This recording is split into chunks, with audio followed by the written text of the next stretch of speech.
Bom dia, amado. Deus abençoe seu dia, Deus abençoe sua manhã poderosamente. Amém?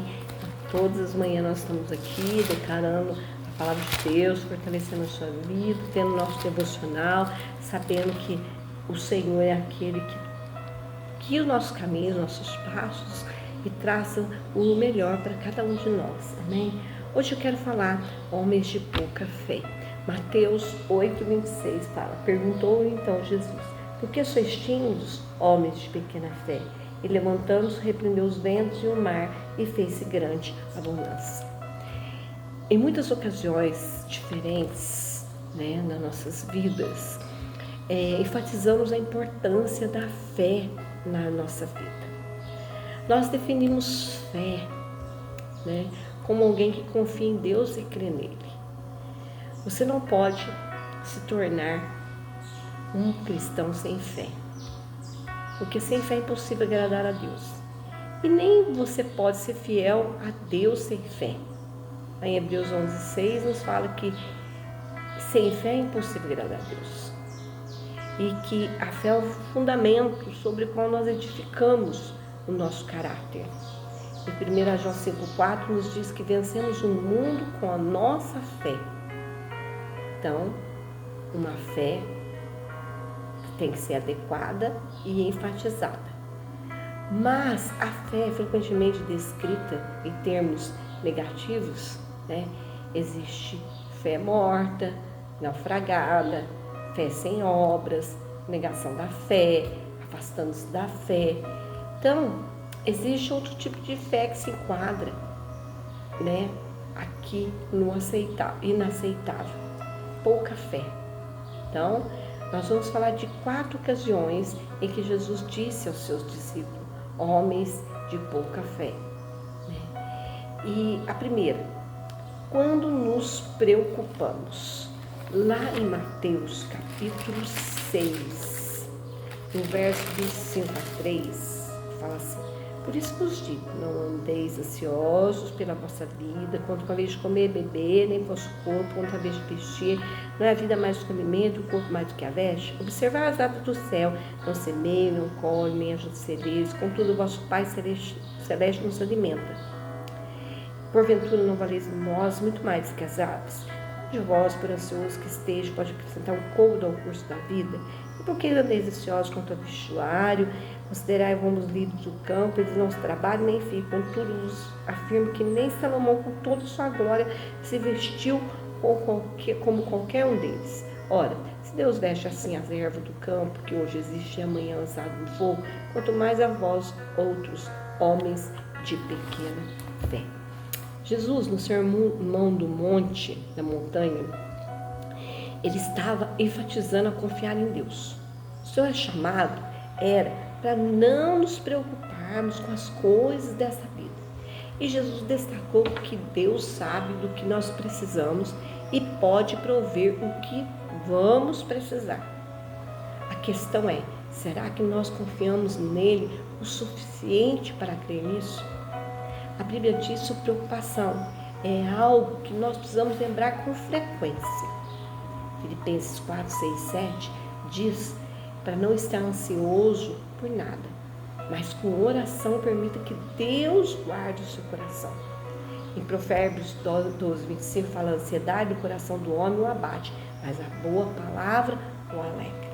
Em Mateus 6:27 você não pode adicionar nada à sua estatura de preocupado. Então, qual é a verdadeira fonte das nossas preocupações? Frequentemente é uma falha em nós contentarmos com o que temos. Aí não vamos preocupar. Lá em 1 Timóteo 6:8 pede que estejamos contentes ao observar que este é um grande ganho. Então, para muitos, a maior fonte de preocupação é a preocupação com coisas materiais. Nós colocamos muita confiança nas coisas desse mundo. Amamos a Deus, mas será que amamos a Deus mais do que a Mamon? Deus fala que nós podemos servir 2 senhores, ou há de amar um e aborrecer o outro.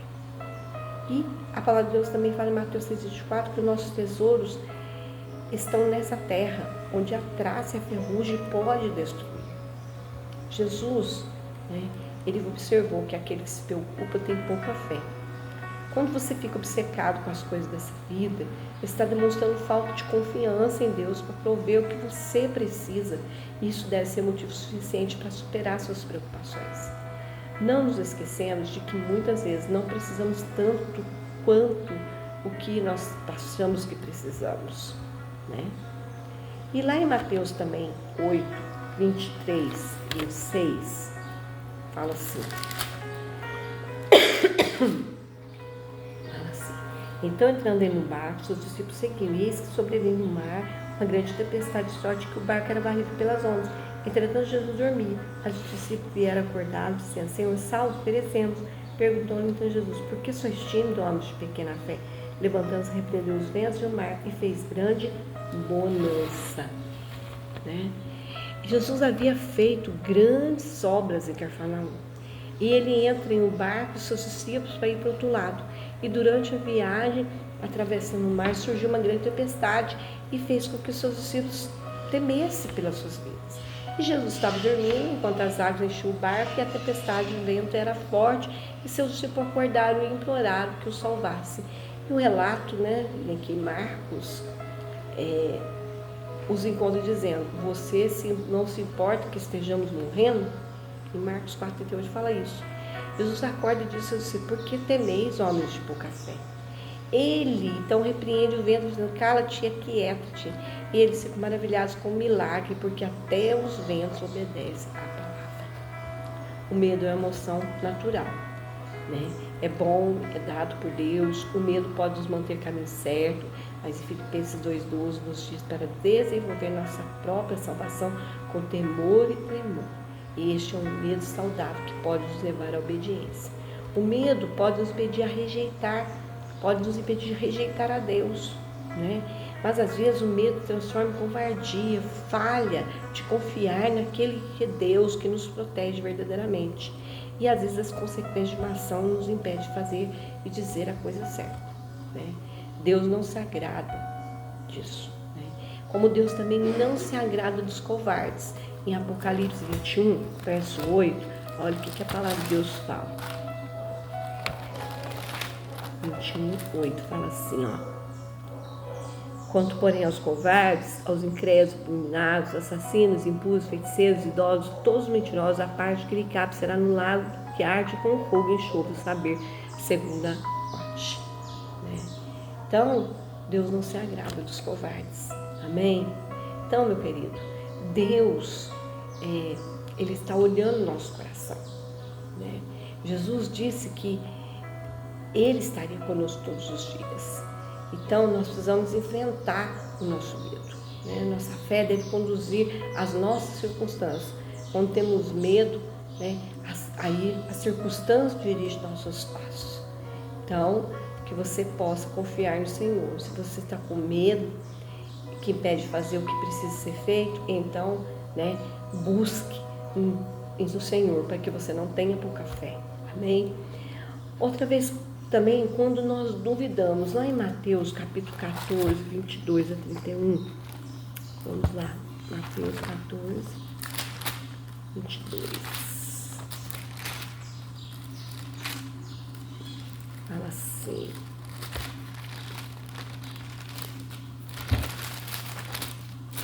Deus fala assim, ó.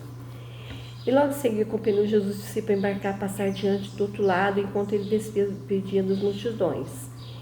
E na 25, na quarta vigília da noite, Jesus foi ter com eles, andando por sobre o mar, e os discípulos o verem andando sobre as águas, ficaram atemorizados e exclamaram: é um fantasma!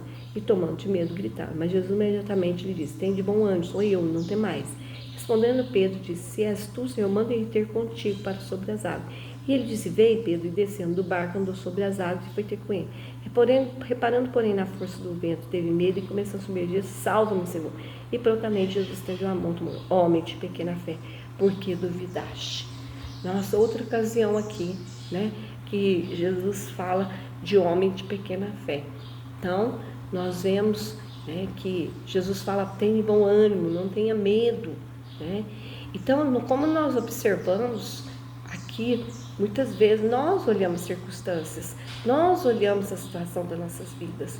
E quando nós olhamos para a circunstância, nós também afundamos. Então, nós teremos que crer e não ter pouca fé, não duvidar, né? E ficar firme e olhar a firmeza, o autor consumador da nossa fé. Em qualquer grau de dúvida, né? Nós vamos ter confiança em Deus. Né? Se você tem dúvida, você tem pouca fé. E nós precisamos, sem sombra de variação, sem sombra de dúvida nenhuma, confiar no Senhor. Amém? Em Mateus também 16, do 5 ao 12, fala assim.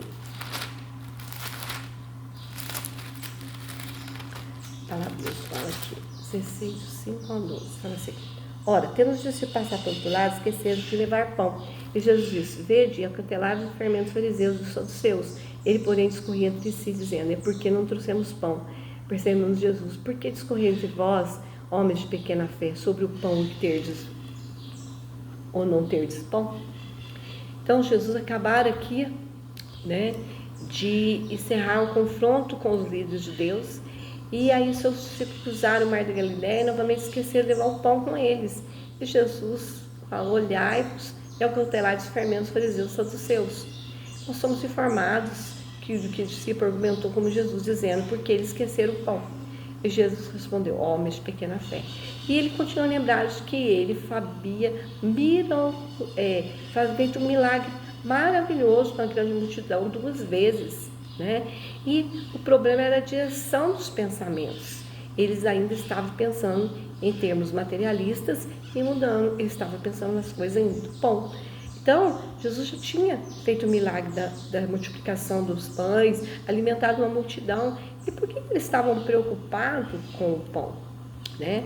E muitas vezes é nós, na mesma situação.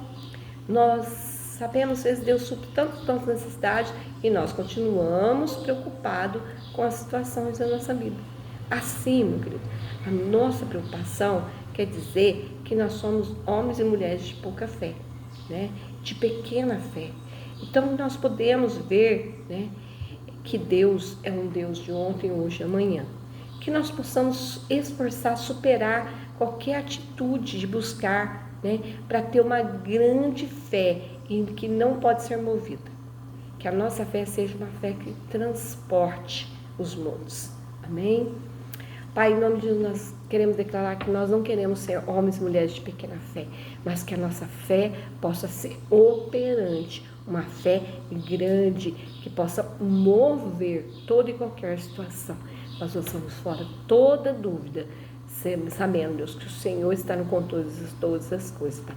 E que se o Senhor fez, o Senhor vai fazer novamente, Pai, porque o Senhor é um Deus que cuida de cada um de nós, em nome de Jesus. Amém. Deus abençoe seu dia, Deus abençoe sua vida poderosamente. Fique na paz com Jesus. Um grande abraço.